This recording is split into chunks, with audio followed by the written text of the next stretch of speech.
সে কি, আপনি যমরাজার দূত চিত্রগুপ্তকে দেখেছেন? হ্যাঁ, আমি দেখেছি। কিরকম? এই যে ক্যামেরায় ছবি তুলছে, তুমি অপরাধ করছো, সেই অপরাধের ছবি গুপ্তভাবে কেউ চিত্রদূতকে তুলছে, তুলে নেয়, তাহলে তুমি ধরা পড়বে। এইটি হচ্ছে চিত্রগুপ্ত, কলির চিত্রগুপ্ত। ওই যে সিসিটিভি ক্যামেরায় সব ধরা পড়ছে, গোপন করছো কিন্তু ধরা পড়ছে। জুড়িয়া রয়েছেন বসে হৃদয় ও আকাশ, তিনি তোমার হৃদয়রূপ আকাশে জুড়ে আছেন, ক্যামেরা লাগিয়ে সব দেখতে পাচ্ছেন।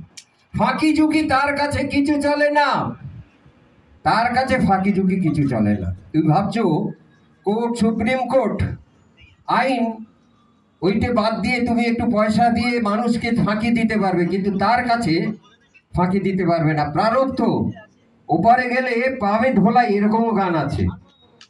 অর্থাৎ তোমাকে সাবধানে চলো মন, অর্থাৎ সেখানে তুমি ধরাই পড়বে। চিত্রগুপ্ত সব ছবি তুলে রাখছে। এ জীবনে যদি তুমি শাস্তি না পাও, আগামী জন্মে তুমি কীট পতঙ্গ এবং কত যে কঠিন জীবন যাপন করবে তা তুমি জানো না। তবে এই জীবনেও তোমাকে প্রায়শ্চিত্ত করতে হবে, এটুকু যেন। তারপরে আবার একটু সাবধান মানিও করছেন, আবার একটু মানুষকে উৎসাহিত করছেন। তিনি কি বলছেন? তুমি যাহা বদনে করোনা প্রকাশ, অপ্রকাশ তার কাছে কি সর্বনাশ। জুড়িয়া রয়েছেন বসে হৃদয় ও আকাশ, মানুষের কুলে কালি দিও না, বারে বারে আর আসাবে না। তারপরে তিনি বললেন, সাবধানে চলো মন, হও হুঁশিয়ার, বেলা তো ডুবিয়া যায়, আসে অন্ধকার।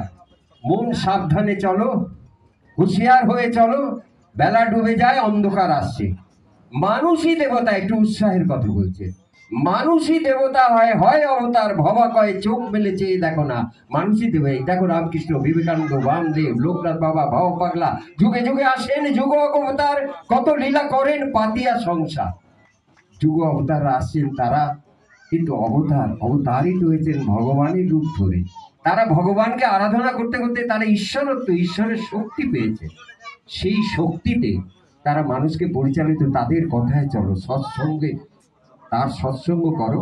তার প্রতিটি গান, ভবা পাগলার পৃথিবীর সর্বাধিক গান লিখেছেন, তার প্রতিটি গান একটি সৎসঙ্গ। এই আপনারা সৎসঙ্গ